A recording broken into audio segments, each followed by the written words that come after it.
Donc, je vais vous parler d'un problème qui touche les résidus de médicaments qui sont présents dans les milieux naturels ou dans les chaînes alimentaires. Alors, prise de conscience d'un risque émergent. Pourquoi ce risque, on en prend consciemment,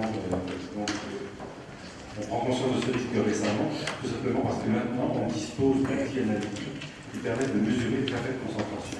Avant, on ne pouvait pas les mesurer, donc on a déduisait qu'il n'y avait rien, qu'il n'y avait aucun risque. Pourtant, ce risque, on aurait dû le deviner. Diapo suivante. Vous voyez qu'en France, on est le premier consommateur de médicaments au niveau de l'Europe. On produit et on consomme 170 000 tonnes de médicaments. Et ces 170 000 tonnes, il faut bien qu'on les retrouve dans l'environnement. Alors, on va les retrouver déjà dans les déchets. Si vous allez à Bâle, dans le Rhin, on va retrouver des poissons qui apprécient les rejets de l'industrie pharmaceutique. Et puis, on va les retrouver aussi dans les rejets, parce que l'homme va absorber ces médicaments, et principalement dans les urines, il va les éliminer. Donc, on va les retrouver dans les effluents, qui vont être traités par des stations d'épuration, mais ces stations d'épuration ne sont pas vraiment conçues pour éliminer les médicaments. Donc ils vont passer à travers, ils vont arriver dans les eaux de surface, c'est-à-dire les étangs, les lacs, les fleuves, et à partir de ces fleuves, on va traiter pour faire de l'eau potable. Pareil, les stations de traitement de potabilisation ne sont pas vraiment prévues pour éliminer les médicaments, et ces médicaments, on va retrouver des traces donc, dans l'eau de poisson. Alors on peut voir la même chose avec l'usage de périmètre, où là les consommations sont aussi importantes. On va en retrouver donc ces médicaments dans les injections animales au niveau des sols, au niveau de l'eau, au niveau de ce qu'on va consommer, la viande, le poisson, les médicaments qui sont répandus dans l'eau pour tout ce qui est élevage piscicole. Et vous voyez qu'à travers les sols, soit par infiltration, soit par ruissellement, ça va se retrouver exactement aussi dans l'eau. Alors on va rechercher ces traces de médicaments dans l'eau, pourquoi? Parce que c'est plus facile que dans les sols, mais si on cherche dans les sols, on va en trouver. Alors à propos des sols, des stations d'épuration, donc soit elles vont peu ou pas éliminer ces médicaments, soit sur certaines, elles vont effectivement les éliminer. Donc on va les retrouver dans les boues. Alors les boues, par exemple, la station d'épuration de Marseille, c'est 60 tonnes de boues par jour. Alors qu'est-ce qu'on fait de ces boues? Eh bien, on les propose aux communes comme fertilisants. Donc on va les retrouver au niveau du sol et vous comprenez que là on alimente alors on fait une sorte de recyclage. Donc vous comprenez aussi pourquoi ce cadeau gratuit, il y a un certain nombre de communes qui le refusent. Donc, diapo suivante, qu'est-ce qu'on peut déjà préconiser? C'est d'interdire le recyclage de ces eaux. Et ensuite de développer des indicateurs globaux de toxicité. Alors, par exemple, dans les eaux, pour déclarer une eau potable, on doit mesurer à peu près la recherche de 80 pesticides. Et chaque pesticide ne doit pas dépasser 0,1 microgramme. Et l'ensemble des pesticides ne doivent pas dépasser 0,5 microgrammes. Ce qui veut dire que si vous avez 5 pesticides à 0,1 microgramme, et ça y est, vous avez dépassé votre quota. Donc l'idée, ce serait de faire la même chose avec les médicaments, globalement, de voir quel est l'ensemble des médicaments qui peuvent être concernés. Alors, c'est refusé en France pour l'instant, mais les Allemands déjà sont pensés sur ce problème et examinent, recherchent systématiquement déjà des médicaments anticancéreux qui sont particulièrement toxiques. Alors, réduire les quantités de médicaments, ça, évidemment, c'est une idée, on va en parler. Et puis, il y a surtout l'effet cocktail. C'est-à-dire que souvent, on va se préoccuper d'un seul médicament en le ciblant, combien il y en a, on va faire des recherches très précises. Mais la nature, elle ne va pas faire de tri. C'est-à-dire que dans l'eau que vous allez voir, vous allez avoir un cocktail de médicaments. Et vous avez à peu près 3000 médicaments, enfin 3 principes actifs qui sont commercialisés. Donc vous voyez le cocktail que vous pouvez prendre. Vous pouvez, par exemple, imaginer que vous avez un antibiotique, mais c'est peut-être 20 antibiotiques à la fois que vous allez vous absorber. Je ne sais pas pour vous appeler, c'est pour la bon, c'est alors, quels sont les médicaments qui sont incriminés? Alors, on appelle ça les médicaments à risque. Alors, il en a été, vous voyez que sur 3000, on a sélectionné 210, finalement on n'en a retenu que 42. Alors, quels sont les critères, suivant quels critères on a retenu ces médicaments? Vous les avez à gauche, solubilité dans l'eau. Plus un médicament est soluble, évidemment, plus vous avez des chances de le retrouver dans la nature. Effet biologique, la toxicité. Bon, un anticancéreux, c'est quelque chose son rôle, c'est d'habituer des cellules, donc effectivement, on va s'inquiéter des anticancéreux. Et les quantités consommées, les antibiotiques, c'est 10 500 tonnes par an. Le paracétamol, bon, chacun en a consommé, c'est 3 000 tonnes par an. L'ibuprofène, qui est un anti-inflammatoire non stéroïdien, fait 240 tonnes par an. La metformine, qui est un antibiotique, 216 tonnes. On peut continuer comme ça fait pas mal. Alors, parmi tous ces médicaments, donc, effectivement, il y a les anticancéreux, les hormones, ce sont deux types de médicaments qui sont actifs à très faible dose et particulièrement toxiques. Vous avez aussi des antibiotiques dont on a parlé tout à l'heure. Il y a une publication récente de l'OMS qui fait état en Europe de 25 000 décès, donc par suite de résistance aux antibiotiques. Vous avez aussi des produits de contraste. Les produits de contraste, c'est intéressant parce que ça peut servir comme marqueur. Par exemple, vous avez un produit qui est utilisé en radiologie pour tout ce qui est IRM, c'est-à-dire imagerie par résonance magnétique. Ce produit, c'est à la base de gadolinium. Alors, quand on trouve du gadolinium, on est sûr que tout ça vient, c'est tellement rare, il n'y a pas de problème. Donc, il y a un médecin normand, le docteur Spirou, qui a eu la curiosité d'aller voir si le gadolinium, est-ce qu'à la sortie de l'hôpital de Rouen, est-ce qu'il en retrouvait. Effectivement, il a trouvé du gadolinium dans les évidements de l'hôpital normal. Et il a eu la curiosité d'aller se dire, est-ce que la station d'épuration, elle élimine ce gadolinium? Donc il a posé à l'entrée de la station d'épuration, il en a retrouvé 2 fois plus que ce qui sort de l'hôpital. Il s'est dit tout ça vient. Tout simplement parce que les malades, quand ils sortent de l'hôpital, ils continuent d'uriner et continuent d'éliminer des gadolinium. Donc quand on dit tout vient de l'hôpital, oui, c'est vrai, c'est sûr qu'on consomme des médicaments, mais en fait c'est vraiment un problème global. Si à la sortie de la station d'épuration, il y a autant de gadolinium qu'à l'entrée. Alors, ce qui est intéressant de voir dans cette liste de 42 molécules, donc sur les 3000 potentielles, c'est que sont exclues ce qu'on appelle les molécules propriétaires, c'est-à-dire les molécules qui sont sous brevet et sous prétexte que ce sont des informations confidentielles, celles-là sont exclues. Donc, en fait, on a une vue vraiment très partielle des choses. Alors, le médicament vétérinaire, c'est un petit peu la même chose. On va retrouver les antibiotiques, alors qui normalement sont interdits de façon systématique, parce qu'on s'est aperçu par quel mécanisme, on ne sait pas trop, mais que de donner des antibiotiques aux animaux, ça aidait à la croissance. Donc effectivement, vous avez pas mal qui font un peu la revenue, paraît-il, ce serait interdit. Alors vous avez aussi les anticoxidiens. Les anticoxidiens, c'est une sorte de micro-organisme qui est dans la paroi de l'intestin et qui perturbe l'absorption des aliments. Donc effectivement, ça retarde la croissance. Donc ça, on va souvent en retrouver de façon préventive dans l'alimentation des animaux. Diapositive suivante.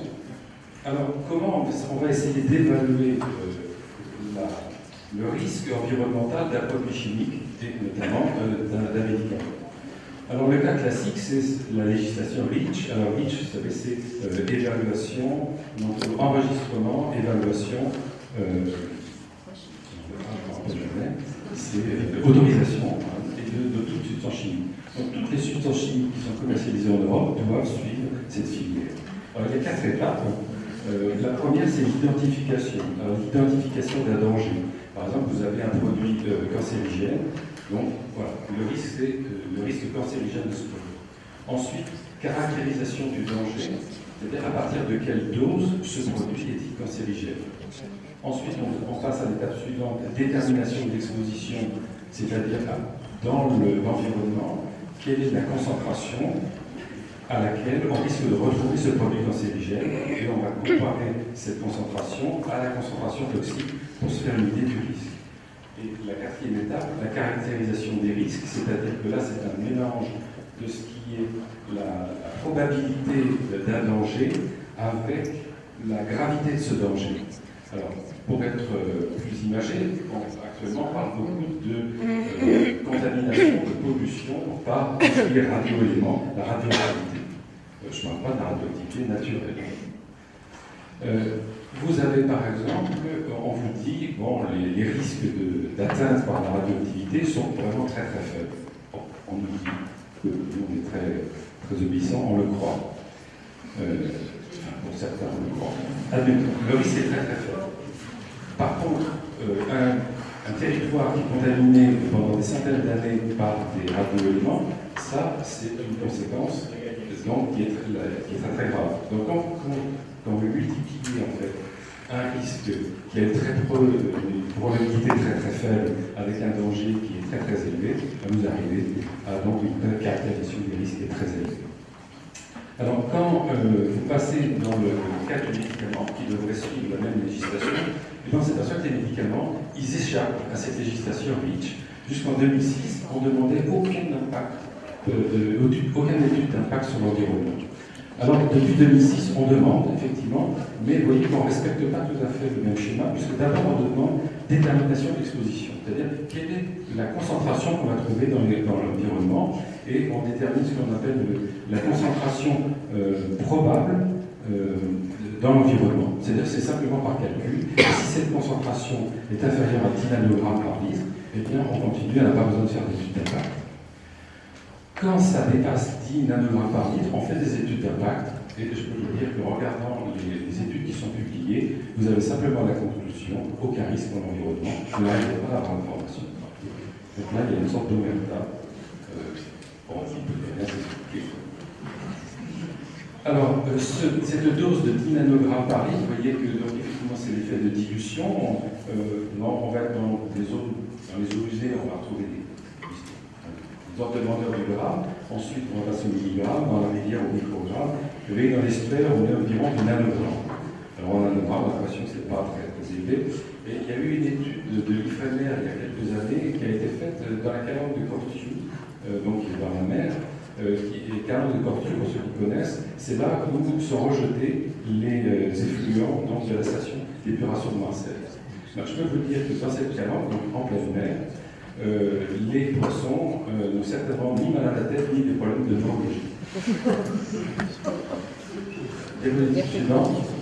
Alors, qu'est-ce qu'il faudrait préconiser? Au niveau de la réglementation, déjà, on devrait abroger le statut dérogatoire des médicaments, donc, qui devrait suivre, comme tous les produits chimiques, la réglementation REACH. Il faudrait aussi intégrer le risque environnemental dans l'appréciation du rapport bénéfice-risque, dans le 3 d'une AMM, de l'autorisation de mise sur le marché. En d'autres termes, si un industriel produit un médicament qui n'importe pas, ce qu'on appelle le SMR, c'est-à-dire un service médical rentable qui serait plus élevé que les médicaments existants, mais si par contre il apportait une preuve comme quoi son médicament n'a pas d'impact sur l'environnement, ben, il devrait être favorisé. Donc en fait, c'est des études qui devraient amener les industriels à les faire, ces études plutôt qu'à les refuser. Et puis il faudrait aussi instaurer une obligation de rattrapage du risque environnemental, tout simplement parce que les médicaments qui sont concernés par cette réglementation depuis 2006, ça touche 5% des médicaments. 95% continuent leur vie, et il faudra combien d'années pour qu'on arrive à avoir ces études sur l'ensemble des médicaments. Donc ça c'est possible puisque chaque médicament, tous les 5 ans, doit avoir une révision de son AMM, mais il suffirait d'introduire dans la réglementation que tous les 5 ans on revoit, et si ce dossier n'est pas complet, on demande qu'il soit complet. Alors, études épidémiologiques pour détecter l'émergence de pathologies pathogènes, donc liées à la dissémination de médicaments dans l'environnement. Bon, effectivement, ça il faut le faire, mais pourquoi c'est important? Vous avez entendu parler il y a quelques jours de cette personne qui a été dédommagée de l'industrie parce que sa grand-mère avait pris du distilbène quand elle était enceinte de sa mère. Donc, vous voyez, c'est quelque chose de transgénérationnel, donc pour arriver à voir les conséquences sur plusieurs dizaines d'années, ça va être très difficile. Donc il faut faire ces études, mais il ne faut pas s'imaginer qu'on va avoir la réponse demain, et que la réponse sera très simple. Programme de recherche sur les effets à long terme donc des cocktails de médicaments, développer la chimie verte, donc ça pourrait être aussi pour un industriel. Donc, si vous développez une molécule qui n'a pas d'impact, et bien pourquoi vous auriez une prolongation, par exemple, de la durée du brevet. Améliorer les techniques d'épuration. Bon, ça c'est intéressant, techniquement c'est fait, mais c'est très cher. Alors le problème qu'il faut se poser, c'est est-ce qu'il vaut mieux dépolluer quelque chose qu'on a pollué ou éviter de le polluer avant? Alors c'est la dernière diapositive. Donc sur la dernière diapositive, voilà, les médicaments non utilisés. Donc sur les 170 000 tonnes de médicaments qui sont produits par an, vous en avez 53% qui sont effectivement utilisés, mais vous en avez 47% qui sont inutilisés. Et là, ça, ce qui est frappant, c'est que dans les projets gouvernementaux, on n'en parle pas du tout. Donc, 47% des médicaments sont jetés, sont financés par la collectivité sans que personne ne dise rien dessus. Alors, bien sûr, on fait des études, on dit, quand on vous pose la question, est-ce que vous jetez vos médicaments à la poubelle? 75%, on va dire, non, pas du tout. Je vais je suis pharmacien. Dans la réalité, c'est tout à fait différent. Et le chiffre officiel de récupération des médicaments cyclamène en 2010, c'était 13 400 tonnes. Et là, Madame la ministre disait, si on arrivait déjà à récupérer la moitié, on serait heureux. Donc, potentiellement, c'est 50 000 tonnes de médicaments que l'on paye et que l'on jette. Donc, risque financier, et puis risque pour la santé et pour l'environnement. Donc il faudrait réduire la consommation des médicaments, l'éducation thérapeutique c'est dans la loi HPST, et donc ça, effectivement, on disait que les antibiotiques c'est problématique, ça a permis de réduire de 15% la consommation d'antibiotiques. Il faudrait réduire l'importance des médicaments utilisés, notamment en réduisant le boitage. Vous avez besoin de 6 comprimés en tout des 24. Et puis modifier le nombre de disposations des médicaments. Les pharmaciens sont payés au pourcentage, donc ils ne sont pas vraiment incités à faire des réductions. Ils devraient être payés à l'acte. Est-ce que le médecin est payé en fonction de la gravité de la maladie? Donc, alors, bon, il y a quand même un espoir, c'est qu'au niveau de l'Europe, la direction du médicament, enfin l'unité médicament, elle était dans la direction de l'industrie. Elle vient de passer dans la direction de la santé. Donc ça c'est quand même un espoir. Merci.